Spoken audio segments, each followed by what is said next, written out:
So last week we talked a little bit about how the existence of our energy body. So today I want to talk more about how energy actually moves in our energy body. And it's very, just like our physical body knows what to do. Like, you don't have to tell your heart to beat, you don't have to tell your cells to grow and heal, they just do it. Energy in your energy body has a certain flow. It's already in motion through innumerable causes and conditions, and we can drive ourselves crazy trying to figure out all of those causes and conditions. But Buddha called karma, that force behind all these causes and conditions, unfathomable.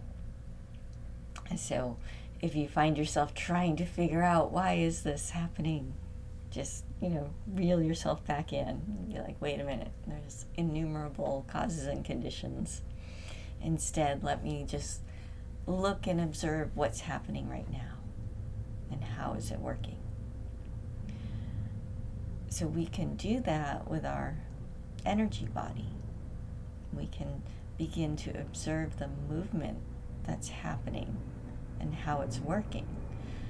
And on this particular path, we don't go very, how do I say this? The occult, the mystery school is part of our path, but it's not the main focus of Trikaya Buddhism. It's something that is part of our path. We acknowledge it. We'll go out in the desert and play in the magic sometimes. But it's not our main focus. Rather, it's something that happens, this awareness of energy, of being able to see the energy body of ourselves and others and the planet. So if we don't talk about it, then as you progress on your path and you begin to have these experiences of energy, you can freak out. So we want to talk about it and bring it into light, because as we grow and develop, it's coming, that awareness is coming online. So this way, instead of being attracted or repulsed by it, instead we can sit with it and observe it and begin to understand how it is affecting us and how we are affecting it. There's a two-way street when it comes to energy. And being aware of what's happening can help us live a much brighter, happier, more efficient life, instead of just being taken out by unseen forces. So, as we talked about last week, there were yogis from thousands of years ago who made notes about what they experienced, of how the chakras are composed and how the energy moves. And one that I've observed, so I know it's true, and I encourage you to always do your own research and don't take my word for anything. Just, you can use it as a map and then see, does this match my experience? But there are these three channels that are of particular interest to us on the path. There's the Ida, the Pingala, and the Sushumna. And so the Ida and the Pingala, one of the ways their starting points is through each nostril. They're like these little tubes of energy, or channels, where the energy collects, and it goes up your nose, and they cross over at the third eye, and then they cross over again at the throat, cross at the heart, and they cross at the navel center, cross at the sacral, and they enter into the Sushumna at that sacral center. So the Sushumna runs this channel runs all the way from the base of your spine, so right below the sacral chakra, and goes all the way up to the crown, to the third eye, and there's a little space, and then the crown. When we meditate and our thoughts become still, what naturally happens, and this isn't something that you have to focus on doing, this is just one of those things like your heart beating, but what you might observe is the energy that's moving through these channels. In some practices we'll call this winds, the winds of energy. They'll actually start to settle, and they'll come through those two channels, the Ida, the Pingala, and they'll actually enter into the Sushumna at the sacral. And so you might feel this settling or this intensity of energy building at the sacral chakra as the winds in those two channels begin to settle. Now, the energy of the Ida and the Pingala are related to our everyday ordinary consciousness. So as the settling occurs, as we're meditating, then we suddenly might have thoughts and feelings related to our everyday struggles. So we enter into this really nice silent space, and we just finally feel like, I'm letting go or dropping into silence. And then boom, there's this rush of like, oh, I've got to take care of that. Or, oh, I have this memory of this really intense experience. So that's the energy playing off of our daily, our worldly experiences. So if we jump on that thought train, if we start to react to that emotion, that memory that comes up, those feelings and sensations, then what's happening on the energetic level is instead of the energy going into Sushumna, it's being pulled back into the Ida and the Pingala, where again we have more interaction with the ordinary physical reality. And so then now we have lots of thoughts and feelings and sensations, and we have to start our practice of concentration all over again until we settle down. So again, it's not about you trying to force the energy into the Sushumna, but I share this with you so you understand what's happening on an energetic level, where we have these cycles of dropping into silence, and then all of a sudden this stuff that we thought we had dealt with, or this stuff that we were trying to put aside for a moment, is suddenly in our face. It's because that energy is building, and it has that option. If we can remain still and open, if we can cultivate the sense of equanimity, which with the upcoming equinox, this is a really good time to really focus in on equanimity, we can allow that energy to continue to settle, and it will just naturally flow into the Sushumna and start to rise. So in our practice, we often do the 3 chakras of the navel center, the heart, and the third eye. And we do the navel center instead of the lower 2 because by holding our attention there, it gives us a sense of focus that allows our energy to start to settle. So just like in our physical body, if we're walking down the street or we're driving, or especially if you're riding a bike or a motorcycle, wherever you look is where you'll go. And energy works the same way. Wherever you focus is where that energy is going to go.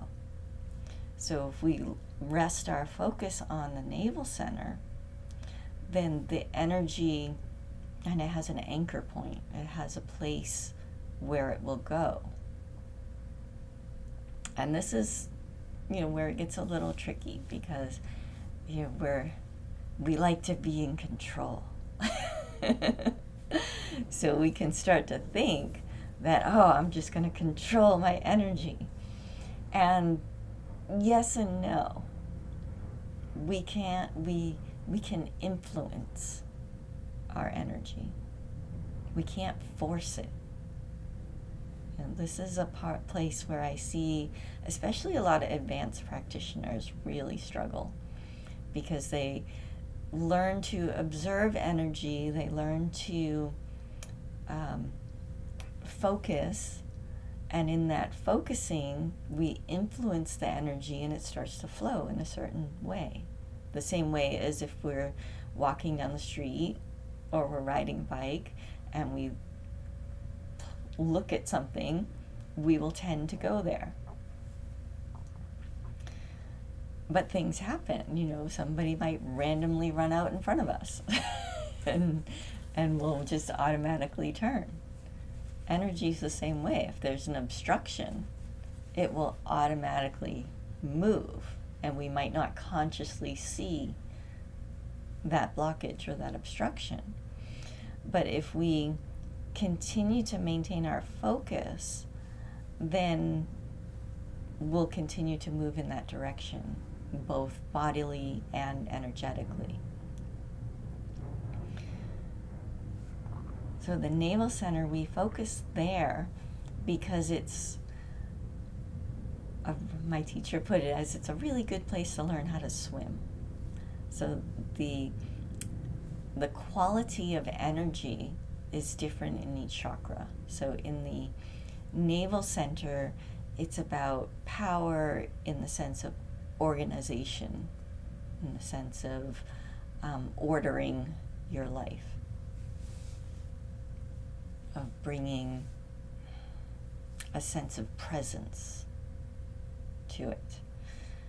The lower two chakras, the first chakra, the base chakra, has to do with our survival, our life or death. So if we were to try and focus there, then of course that's going to bring into our awareness all of our life and death issues. So that can be everything from, having a safe place to live, work, food, past life memories of dying. It can unlock this torrent of different emotions and mental states and thoughts. And the same with the sacral chakra. That's our center of pure creativity and reproduction. And so that can unlock this other very choppy tsunami of places where maybe we were trying to create something or create a connection with somebody and it was thwarted. And so it brings up all of these choppy emotions and mind states. And eventually on the path, we do have to deal with those. We will need to look at those.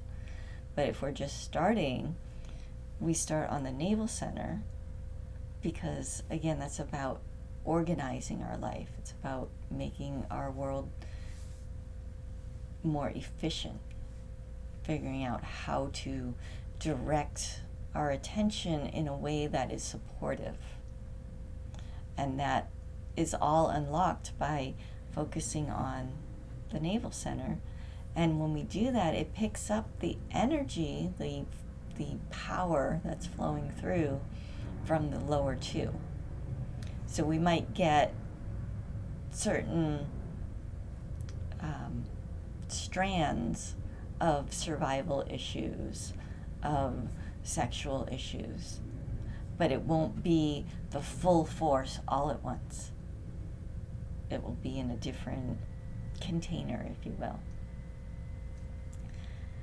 So as the energy moves into that part of our life, into that part of our body, we can start to be aware of what kinds of states that opens up within us. And we can even use it in order to make our overall life more efficient. So an example might be is if you suddenly realize that your entire house is a mess. There's just clutter everywhere, there's trash, there's things you don't need, and you've just been blocking it out. And you're just like, I don't want to deal with that, I don't want to see it. And you start to meditate, and then you're like, oh, maybe I could be a little more efficient. When you are ready to tackle that issue, a really good practice would be to focus on your navel center first. Take some time, focus on the navel center, and then look at how you need to organize your house. And you be like, okay, this is clutter, and I need to keep it, but I need to do something with it. This is just trash. So that's just a very mundane example. It can translate into more complex issues, like organizing yourself for work, or even organizing your being in such a way that you become the best candidate for a position that you want. So again, it's focusing on that navel center opens up certain qualities in your being that can be beneficial for certain situations. So part of the way that we play with energy on this path is to do this pattern matching and say, okay, I've got this big job interview coming, or I'm in line for this promotion, and I need to work on this project to show that I'm the right person. So you focus on your navel center, and that opens up this certain type of power of being organized, of being able to move yourself in a very efficient way. Now, when we move the energy up to the heart, or just focus on the heart, the energy moves automatically. And we start to open up the heart and the throat. And these are centers of silliness. There's a sense of humor there, which is vital to the path. Like this, there's some spiritual paths you can do and be very heavy and serious and solemn. And some people like that. I don't, but some people do. But on this particular path, you need to cultivate a very strong sense of humor. And that's where we do it, is in our heart. There's this silly bounciness that is the pure play of existence. The generosity of enough and the authenticity of being real are the qualities that come through the heart. So if you are maybe wanting to do some art or some writing, then focusing on the heart is a great place to begin. If you're feeling off balance, the world has gotten really heavy and serious. Maybe you've been reading the news a lot,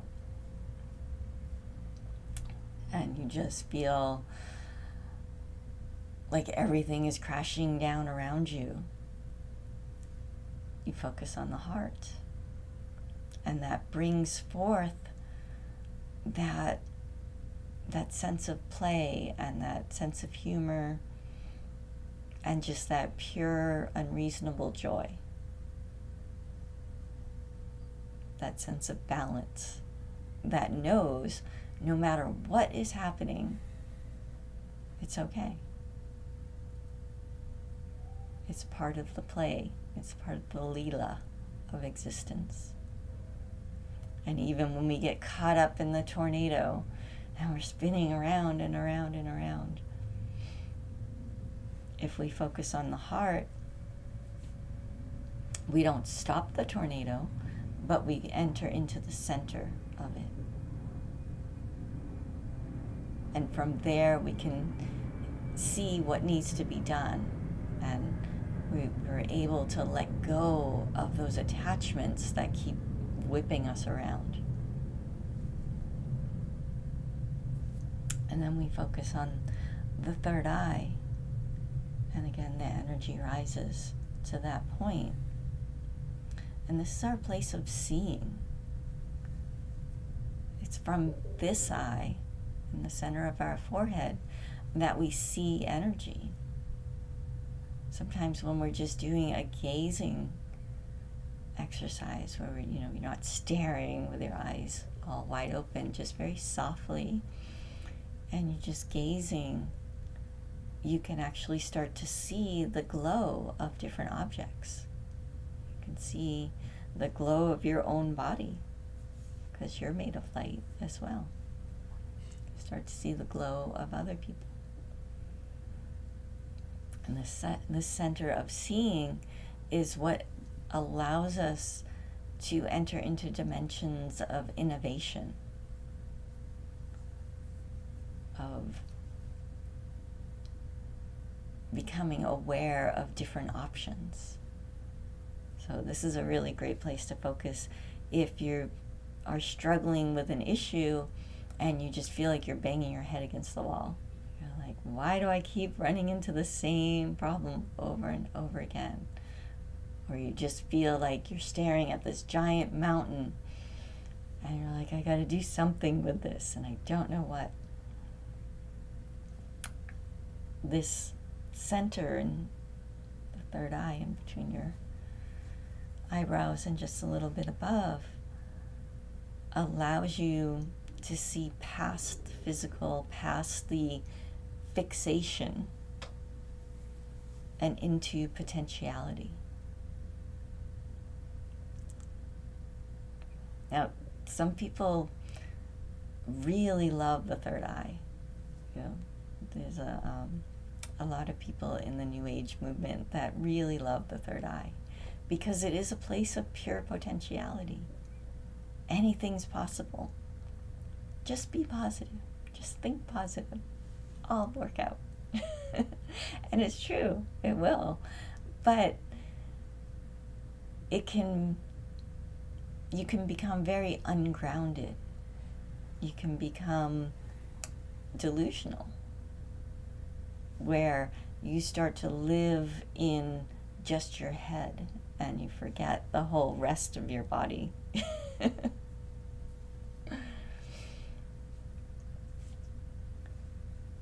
So when we focus on the third eye, we want to be very deliberate about how we're using that information, because we might be able to see a potentiality, but then we need to bring it into our being and actually walk that path for it to come into fruition in the physical.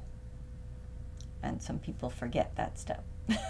So I just want to point that out for the dreamers. I like to dream too, so I get it. Now, as we're practicing, we'll spend the time on our navel center, and then we'll spend time on our heart, and then on our third eye. And that's our beginner practice. And then eventually we'll start to do all 7 chakras. And as we're doing all the chakras, when we're focusing on the third eye, we'll keep going into that silence and allowing it to build and build and build. And then it makes that jump into the crown. And when that jump happens, the sense of self completely dissolves, and then we enter into the states that we call Samadhi, where we're free. And there's different types of Samadhi. So there's these lower levels of Samadhi, or beginner levels of Samadhi. I don't want to say lower meaning like it's better or worse. It's just a different state of being. But these early states of Samadhi, you might say, they're still an awareness of you as a person, as a personality, as a individual structure within all of eternity. In other words, there's still self and other. It might become very, very subtle. So the first time we kind of pop into samadhi, there's this amazing experience of being one with everything. But if we really examine that experience of oneness, there's still this very subtle sensation of experiencing oneness, which in order to experience oneness, that means there's experience of self. Some people get to that point and then they stop and they say, oh, I'm all done. I'm enlightened. I'm finished. And then they really work hard just to stay up in that crown and kind of float around and have this nice floaty life. And if they have taken care of all their physical stuff, maybe their karma worked out to such an extent where they don't have to worry about anything physical. Maybe they have people around them that will just take care of that for them. It can work out. But what happens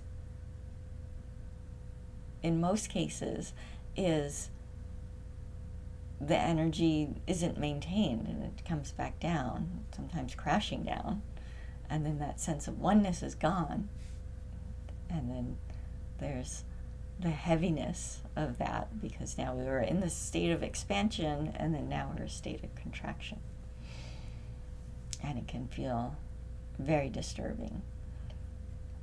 And so if that happens, of course, we just return to our basic practice. We start over. We begin again.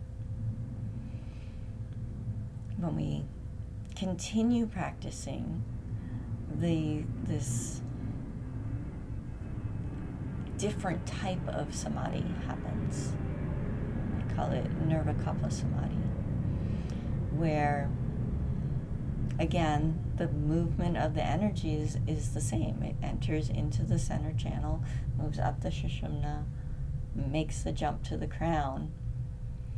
But this time, something shatters. That connection of self just fractures, just for a moment. And that moment can last months, or it might just last a breath. But there's a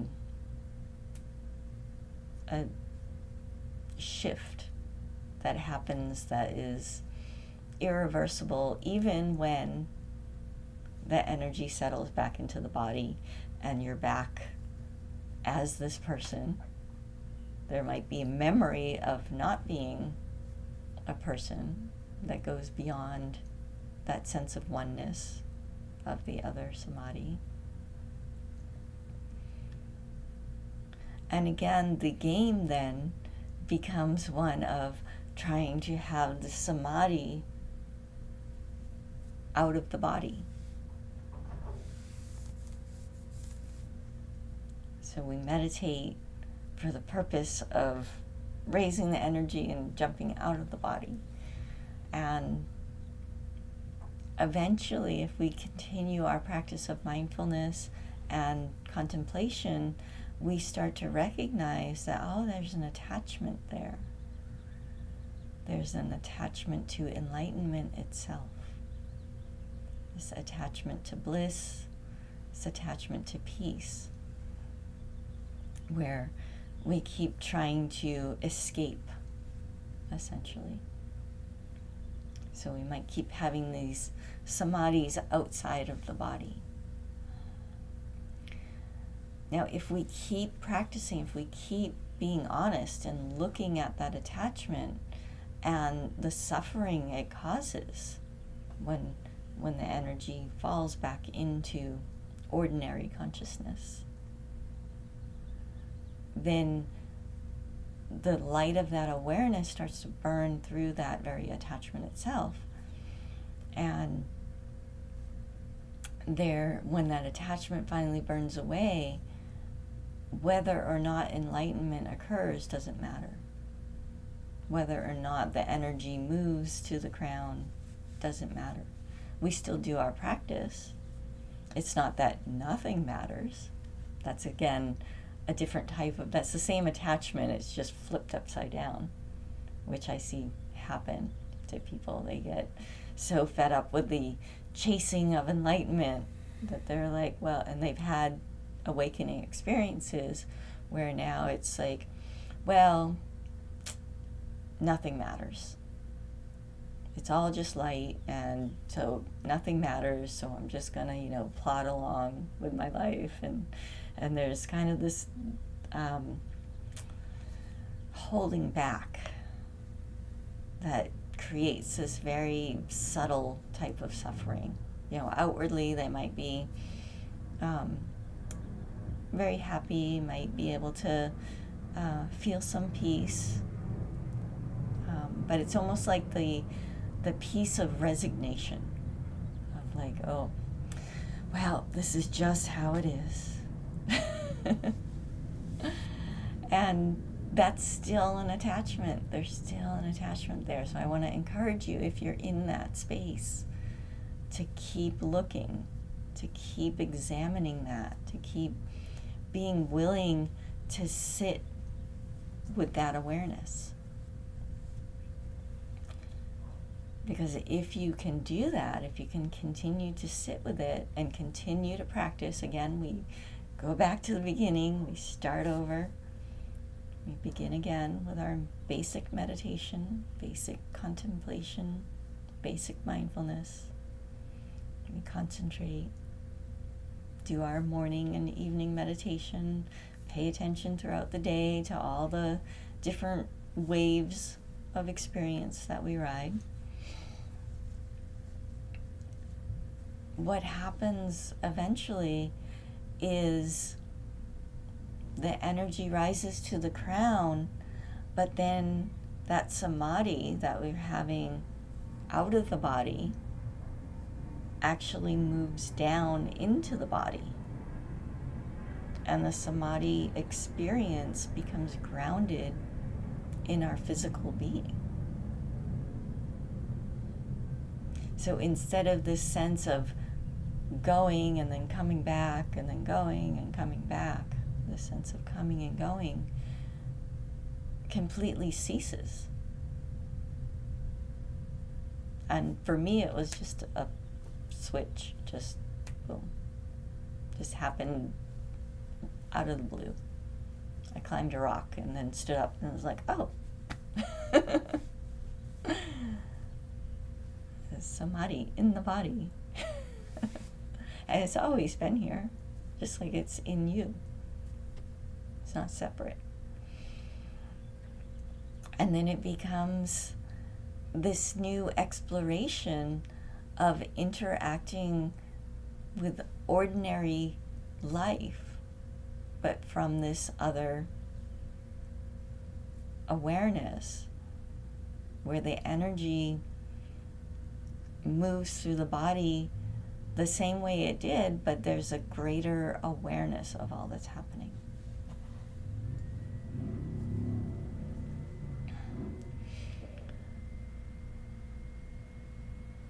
But coming back down to just beginner practice, ordinary practice.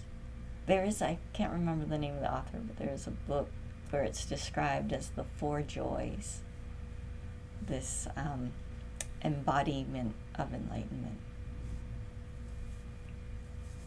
But you can probably look up the four joys. It might come up. But coming back down to just beginner basic practice, again, it's about paying attention to how we are moving and using and influencing our energy, and how the energy that we're interacting with, because in these beginner stages, everything still there's still self and other. And even when there's not, there's currents of energy that are moving, these is described as the ocean, and there's waves. The waves are not separate than the ocean, but there's certain waves that are really big and they tumble and crash, and there's little gentle waves that move. And so as we're interacting with each other on the relative plane, it's helpful to pay attention to the energetic movements. Like one day you might be processing different karmas as they're rising up into your awareness so they can dissolve. And so you're full of this stormy, rough waves of energy. If you're aware of that's what's happening within your own being, then you can be very compassionate with yourself and others and in your interactions, because instead of just being the tsunami that crushes the first person you interact with, you can observe what's happening with your energy. And just like we talked about last week, you can hold that energy body in close around you. And we control that through the navel center. So it's just a simple breath where you just inhale, and you can pull your energy that you are responsible for in about an arm's length around your body. And that way, instead of it just tidal waving over everybody that you interact with, it's contained a little bit. And sure, when you interact with somebody, if they, come into that sphere, that little bubble, they might feel it, especially if they're very sensitive. But it won't be taking out random strangers. Now, if we flip that around and we go from, we're beginner practice, maybe we don't have this awareness quite yet. There have probably been times in your life where you've been walking around and you've been the one that got taken out by the tidal wave. Where you were just having this perfectly nice day. Maybe you're at the grocery store and you're like deciding which cereal you want to get, and then somebody walks by you and they don't even touch you, but all of a sudden you just feel completely spun out and confused. And you just got a tidal wave of energy. Like, you're splattered all over the cereal aisle. So in that moment, you can remember this conversation, this discussion, and be like, oh yeah, I just got hit by somebody else's tidal wave. So let me concentrate and pull my energy back together. And that way I can get back to my day and my choice. And instead of, grabbing the fruity pebbles, because that's what the little kid that had the tidal wave that went by you really, really wanted, you can be like, maybe I need something a little more healthier. This is what happens to everybody in this world, is we are constantly interacting and taking each other out.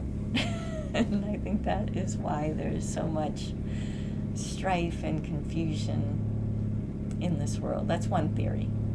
Anyways, again, numberless causes and conditions. But being aware of the energetic aspects of how energy is flowing through us and through the world, again, can help us handle it in a much more compassionate way. We can have that sense of humor about it instead of taking it so personally, instead of thinking that, oh, they're out to get me, or, oh, they shouldn't be doing this. Instead, we can kind of rise up beyond guilt and blame and look at just what is happening and apply our compassion to the situation and say, well, how can I interact with this wave of energy in the most compassionate way. Sometimes that might mean closing the door and walking away. Other times it might mean helping to redirect or inspire somebody to focus in a different way. And sometimes, most often, it comes down to just holding our own energy, our own focus in a certain way that is bright and happy and peaceful. So, does that make sense? Oh, good. So, observe the energy of yourself and the world. Don't be afraid of it, even if it feels heavy and scary, even if it feels super dark, or if it's ultra bright. You know, in the Tibetan Book of the Dead, they talk about when you're going through the bardo, don't be seduced by the soft light, because that will lead you to the lower realms of existence. Instead, engage with the brightest light that you can see and recognize you are that. Head into that brightest light, even though it may feel terrifying. And that will bring you into your own enlightenment. So, let's meditate.